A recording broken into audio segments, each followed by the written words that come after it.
Saviez-vous qu'il existe des méthodes pour multiplier vos arbres fruitiers qui sont bien plus simples que vous ne l'imaginez? Je vous parle de techniques qui peuvent vous aider à remplir votre verger personnel de figues, de pommes, de citrons, d'oranges, d'avocats ou de grenades, sans avoir besoin d'outils compliqués, sans équipement coûteux et avec des résultats absolument incroyables. Que vous jardiniez en Californie, au Texas, en Floride ou n'importe où ailleurs aux États-Unis, ces techniques vous seront utiles. Aujourd'hui, je vais vous montrer 3 méthodes de propagation que la plupart des gens n'ont jamais essayées, et le mieux, c'est que tout le monde peut les réaliser chez soi. Si vous avez toujours voulu multiplier vos arbres fruitiers de manière simple et efficace, en utilisant de matériaux abordables, restez avec moi, car ce que vous êtes sur le point de voir peut complètement changer la façon dont vous cultivez votre verger. Commençons par la première méthode. La première chose dont nous avons besoin est une branche saine. Il n'est pas nécessaire qu'elle soit parfaite, épaisse ou spéciale de quelque manière que ce soit. Elle doit juste être saine, exempte de maladies et positionnée de façon à ce que nous puissions la guider doucement vers le bas, car nous allons poser le tube sur le sol. Une fois que vous avez choisi votre branche, retirez les feuilles et toutes les petites pousses latérales le long de la section sur laquelle vous travaillerez. Vous voulez que cette partie soit bien propre, presque comme une tige lisse. Maintenant, mesurez attentivement cette section propre. Cette mesure est cruciale car nous allons couper un tuyau en PVC en fonction de cette longueur. Le tuyau doit être légèrement plus long que la section de la branche. Par exemple, si votre branche mesure environ 40 pouces, coupez votre tuyau à environ 48 pouces. Cette longueur additionnelle assure que l'intégralité de la section traitée demeurera bien immergée. Fixez un capuchon d'extrémité au bas du tuyau et scellez-le soigneusement avec de la colle PVC afin qu'il n'y ait aucune fuite. Une fois que c'est prêt, retournez à la branche et faites une coupe simple mais très importante. Vous allez réaliser une longue et fine entaille le long de la section qui sera insérée à l'intérieur du tuyau. Elle devrait mesurer environ 1/4 de pouce de largeur. Il n'est pas nécessaire de couper profondément, et vous n'avez pas besoin d'enlever complètement l'écorce. Un seul passage net et bien contrôlé avec un couteau bien aiguisé suffit amplement pour exposer la couche vivante juste en dessous. Après avoir fait la coupe, saupoudrez un peu de cannelle moulue directement sur la zone exposée. La cannelle agit comme un antifongique naturel et aide à protéger la plaie. Ensuite, glissez délicatement le tuyau sur la branche jusqu'à ce que toute la section coupée soit à l'intérieur. Déposez le tuyau au sol. Près du sommet du tuyau, percez un petit trou et passez-y un fil de fer pour le fixer à la branche. Cela maintient tout stable et l'empêche de glisser ou de bouger. Maintenant, remplissez le tuyau d'eau jusqu'à ce que la section traitée soit entièrement recouverte. Ajoutez 2 cuillères à café de peroxyde d'hydrogène pour aider à garder l'eau propre et oxygénée. Ensuite, vous laissez la nature faire son œuvre.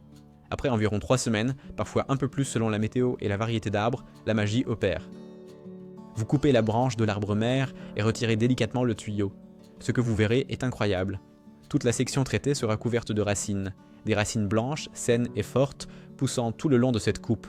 C'est honnêtement l'une des choses les plus satisfaisantes que l'on puisse voir en tant que jardinier. Et c'est là que cette méthode devient vraiment puissante. Cette section enracinée n'est pas qu'un seul futur arbre. Vous pouvez la diviser en plusieurs sections. Idéalement, laissez 1 à 2 pouces de branches par nouvelle plante, en vous assurant que chaque section ait suffisamment de racines. En faisant cela, vous augmentez considérablement votre taux de réussite. D'une seule branche, vous pouvez créer plusieurs nouveaux arbres fruitiers. Maintenant, imaginez répéter cette opération avec plusieurs branches. Votre verger pourrait s'étendre bien plus vite que vous ne l'auriez jamais imaginé. Certaines personnes pensent que ce type de propagation ne fonctionne facilement qu'avec les figuiers, mais nous l'avons testé sur un jeune pommier et cela a merveilleusement bien fonctionné. Cela signifie que ce système peut être appliqué à de nombreux arbres fruitiers, figues, pommes, citrons, oranges, avocats, grenades et bien d'autres encore. C'est une méthode vraiment polyvalente qui ouvre un grand nombre de possibilités. Et maintenant, passons à la deuxième méthode, et celle-ci est même encore plus surprenante, car elle vous permet de produire plusieurs arbres à partir d'une seule et même branche, et ce, simultanément. Pour commencer, choisissez une branche longue et en bonne santé. Nettoyez-la soigneusement en retirant toutes les feuilles et les petites pousses qui se trouvent sur la zone où vous allez travailler. Une fois que la branche est prête, décidez précisément où vous souhaitez créer vos marcottes aériennes. Espacez-les d'environ 30 cm les unes des autres, de sorte que chaque section dispose de suffisamment d'espace pour développer ses racines sans entrer en compétition avec les autres. Au lieu de retirer un anneau complet d'écorce, ce qui est courant dans le marcottage aérien traditionnel, nous allons réaliser ce qu'on appelle une fenêtre de coupe. Cela signifie découper une petite section rectangulaire d'écorce afin d'exposer le tissu vivant situé juste en dessous. C'est une coupe contrôlée, juste assez profonde pour stimuler la production de racines sans interrompre complètement le flux de sève à travers la branche. Sur cette zone exposée, vous pouvez appliquer un peu d'aloès frais pour stimuler l'enracinement, puis saupoudrer un peu de cannelle pour protéger contre les problèmes fongiques. Ces ajouts naturels peuvent considérablement améliorer vos chances de succès. Pour créer la chambre d'enracinement, utilisez des gobelets en plastique jetables. Coupez chaque gobelet sur un côté pour pouvoir l'ouvrir et le placer autour de la branche. Faites un petit trou au fond pour le drainage. Positionnez chaque gobelet de sorte que la découpe de la fenêtre soit bien au centre. Une fois en place, fixez-le solidement avec du ruban adhésif électrique ou des colliers de serrage afin qu'il reste bien fermé et stable. Ensuite, remplissez chaque coupelle de tourbe ou d'un mélange de terreau retenant l'humidité. Ajoutez le substrat progressivement et pressez délicatement pour que la zone exposée soit entièrement recouverte. Vous souhaitez un contact ferme entre la branche et le milieu de culture, mais ne le compactez pas excessivement. Humidifiez légèrement le terreau pour qu'il soit uniformément humide. Après cela, enveloppez toute l'installation de plastique noir et scellez-la bien. Ceci crée un environnement humide et protégé, ce qui favorise la formation de racines. Après environ 3 à 4 semaines, selon la saison et le climat, vous commencerez à voir des racines se développer à l'intérieur des godets. Pas besoin d'attendre qu'elles soient remplies de racines. Dès l'apparition de racines solides, c'est le moment.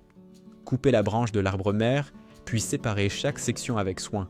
Plantez chaque partie enracinée dans son propre pot. Et voilà, d'une seule branche, vous obtenez plusieurs nouveaux arbres. C'est efficace, économique et incroyablement satisfaisant. Maintenant, parlons de la troisième méthode, qui a été une des techniques les plus simples et les plus sûres que vous puissiez utiliser, le marcottage par fracture. Choisissez une branche que vous aimeriez cloner. Cela fonctionne sur de nombreux arbres fruitiers et d'ornements. Pliez délicatement la branche jusqu'à ce qu'elle craque, mais essayez de garder une partie de l'écorce attachée. Le but n'est pas de la casser complètement. En gardant du tissu connecté, la branche reste vivante. La sève continue de couler vers l'extrémité, mais le stress du point de fracture signale à l'arbre de produire des racines juste là. Une fois la fracture faite, appliquez de l'aloe vera frais directement sur la plaie. Ensuite, saupoudrez de la cannelle par-dessus pour protéger contre les infections fongiques. Prenez un gobelet en plastique ou un récipient similaire et remplissez-le de tourbe humide ou de terreau. Coupez le récipient sur un côté afin de pouvoir l'enrouler autour du point de fracture. Fermez-le fermement et fixez-le avec des attaches autobloquantes ou de la ficelle pour qu'il ne bouge pas. La stabilité est très importante ici. Pour finir, enveloppez le tout avec du plastique noir et scellez-le hermétiquement afin de maintenir une bonne humidité. Après une période de 3 à 4 semaines, vous commencerez à observer des racines se développer à l'intérieur. Une fois que ces racines seront bien développées, coupez délicatement la branche de l'arbre mère, retirez le plastique ainsi que le contenant, puis transplantez votre jeune arbre dans un pot. Et voilà. Une simple fracture peut se transformer en une toute nouvelle et magnifique plante.